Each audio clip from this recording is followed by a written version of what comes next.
I am Karen Vicnicki, Chair of the Board of Trustees of Trident University. I'm very happy to be here to honor all your accomplishments. It's my pleasure to introduce you to our keynote speaker, Mr. D. Wayne Robinson. D. Wayne Robinson served in the U.S. Army and rose to the pinnacle of the enlisted ranks as Command Sergeant Major. During his career, he held many leadership positions in artillery, special operations, and recruiting, and graduated from every enlisted leadership course offered by the Army. A native of Mobile, Alabama, he holds a master's in business administration from the Booth School of Business at the University of Chicago, and a bachelor's degree from Trident University. He currently serves as President and Chief Executive Officer for Student Veterans of America. He is a knowledgeable and inspiring speaker. I'm pleased to present Mr. D. Wayne Robinson.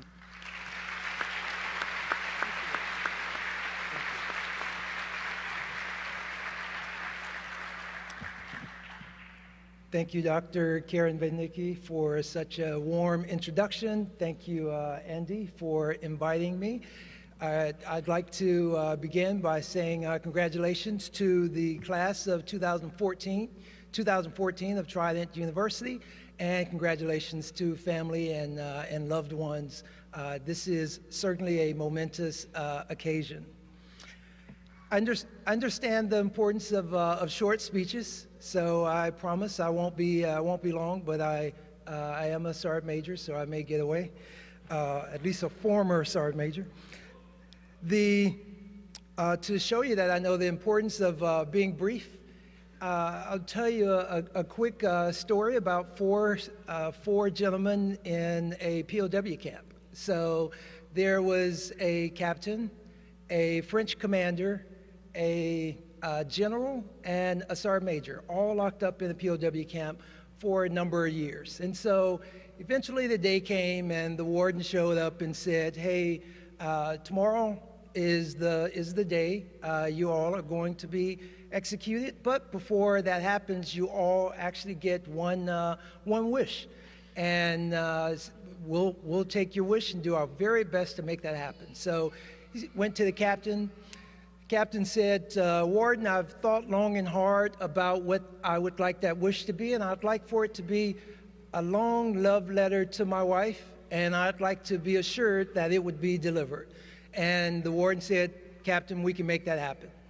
Went to the French commander, and the French commander said, Warden, what I would like is a very nice meal and the best bottle of wine from my country.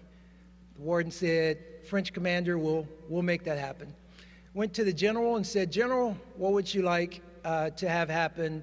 What is your request? The general said, Warden, I'd like to address the troops one last time.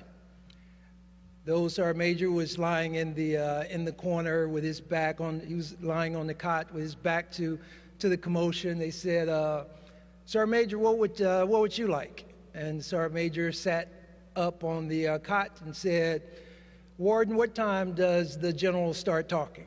And he said, that will be 0900. He said, I request to be shot at 0855.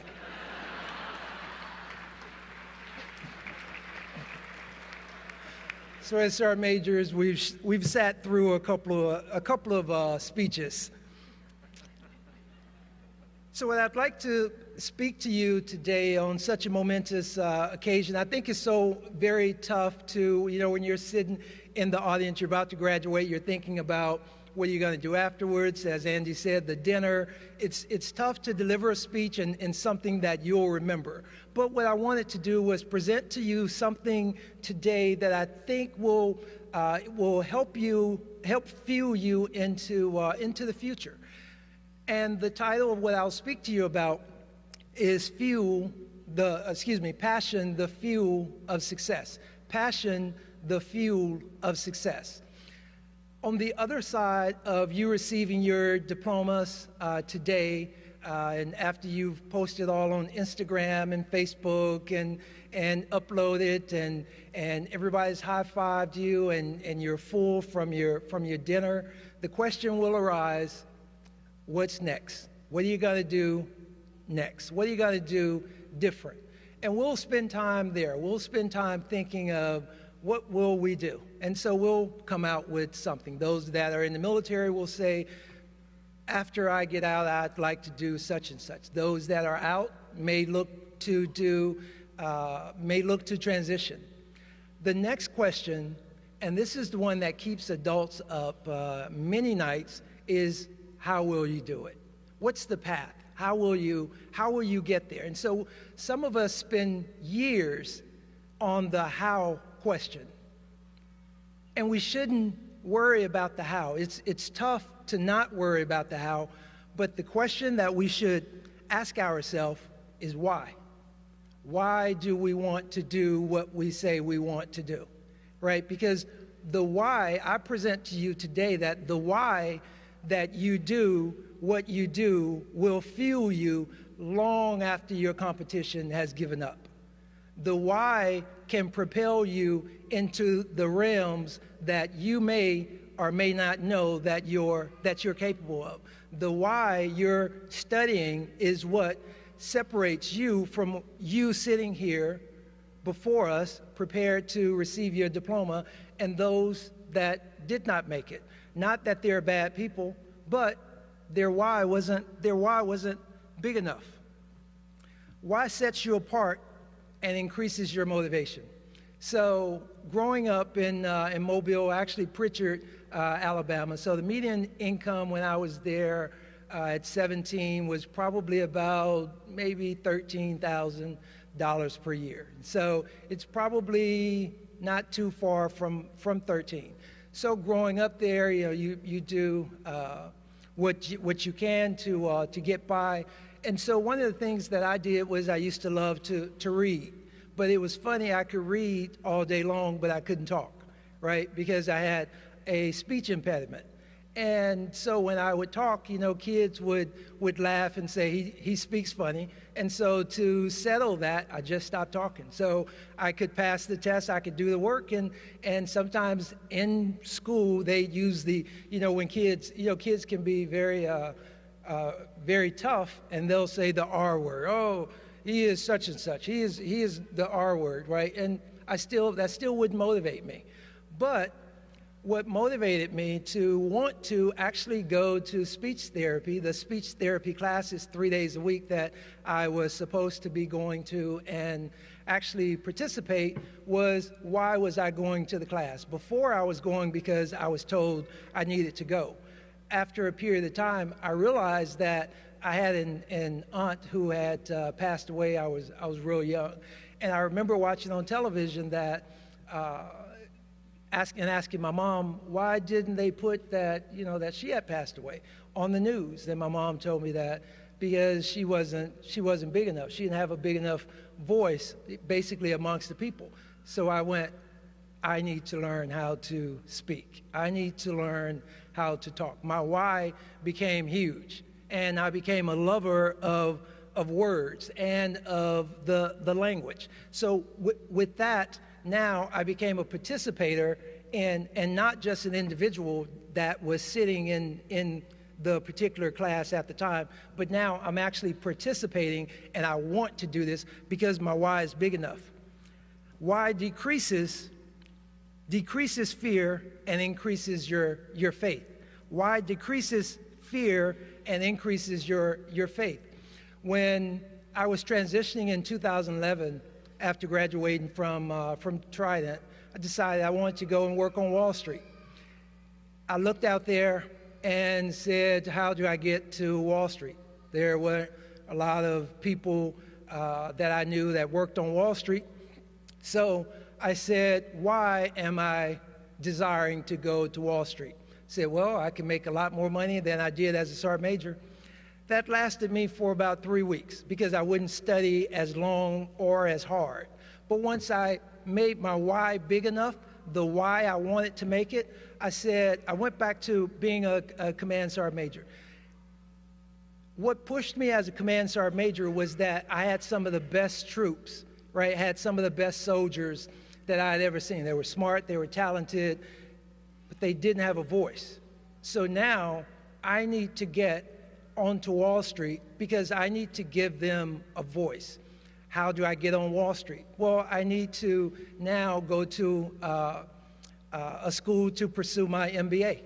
What school should I do that? Well, the school that will give me the biggest voice to talk about my former soldiers. So I looked at a number of the big schools out there that could transition me into Wall Street, got into one, applied to one. Now I began to study for the GMAT. The GMAT was very tough. I didn't do well the first time I did it. I wanted to quit. I could go and train troops in Afghanistan, had a contract in my hand, but then remember, I already know how to do this. I'm expert at this. Troops don't need a voice here. Troops need a voice here. So decided to redouble my efforts, push forward to do better on the GMAT, went through, got an acceptable score, and went on to receive my MBA. The only thing that, matter of fact, I ended up being the first sergeant major to graduate with an MBA from the University of Chicago. And the reason that I was able to do it was not because I'm the smartest sergeant major. Certainly, those of you that have served with me, and I saw at least one of my soldiers out there, know that that's not true, but because I knew that there were sergeant majors that I needed to give a voice to. So when they were impressed with me, I could say, if you're impressed with me, you should see the guys that's coming behind me. So my why had nothing to do with me. So when you're looking to go, what's next, how, skip to the why you want to do what you want to be able to do. It will fuel your passion. It'll push you into the late night hours. So each of you that are sitting here know the why that you're here. You know the why that you'll do the next thing. A lot of your whys are sitting behind you. Your mom, dad, sister, brother, I don't know who they may be, but you know exactly who they are. Allow this to fuel you. When you become good, individuals will come in, they'll offer you more money, come and do this, come and do that, come and do that. That's not where success is. Chasing income or salary is not the definition of success. I guarantee you, you'll get everything that you've ever wanted and looked for if your why is big enough. If you want to send your kids to college, if you want to buy mom a home, you'll look for opportunities that line up with your why. No one can stop you. Don't look at your background and say, well, this is what I did in the Army, this is what I did in high school, these were my grades. When your why is big enough, it doesn't matter. That's how when you hear stories of moms lifting cars in accidents off, lifting cars 2 feet off the ground to get their kids out, they're not just out there exercising their muscles or saying, let me show you how big and strong I am. It's because their baby is inside there, because their why is inside there. I need the strength to be able to lift this vehicle because why? My baby is on the inside. So before closing, I'll tell you this. You know, a lot of times we say, do the best you can. Do the best you can. I always ask, what if your best is not good enough? How good should you be? My answer to that is this. We need to be as good as the best room we'll ever walk in. We need to be as good as the best room we'll ever walk in. I have the opportunity to sit before very distinguished individuals. I get one opportunity to go in there and represent you, to talk about the military. And if I'm not good enough, guess what? I probably won't come back. So I need to be not as good as I can be. I need to be as good as the best room I'll ever walk in. That's the charge that I'll give you. So as you sit here and prepare to receive your diploma today, think about those that you lead. You may be their only hope of carrying their voice forward to tell of their accomplishments. You're charged with giving them a voice. You have to be their best representative of the best of your family. The best your family has to offer, friends, community. You have to be the very best of your community. You have to be the best of your unit. You have to be, when you walk away and you have a diploma from Trident, guess what? You have to be the very best representative of Trident that you can be. Why? Because there was an investment in you. Your name is now on the list as a Trident grad. That's my charge to you. In closing, I'd like to share one of my favorite poems. It's called Bridge Builder, and it's my why, right? And I'm going to ask that it be yours. It says, an old man going a lone highway came at the evening cold and gray to a chasm vast and deep and wide, through which was flowing a sullen tide. The old man crossed in the twilight dim. The sullen stream had no fear for him, but he turned when safe on the other side and built a bridge to span the tide. Old man, said a fellow pilgrim near, you're wasting your strength with building here. Your journey will end with the ending day. You never again will pass this way. You've crossed the chasm deep and wide. Why build you this bridge to the other side? The builder lifted his old gray head. He said, in the path I have come, he said, but there followeth after me today a youth whose feet must pass this way. The chasm that was as naught to me, to that fair-haired youth may a pitfall be. He too must cross in the twilight dim. Good friend, I'm building this path for him. Thank you, guys.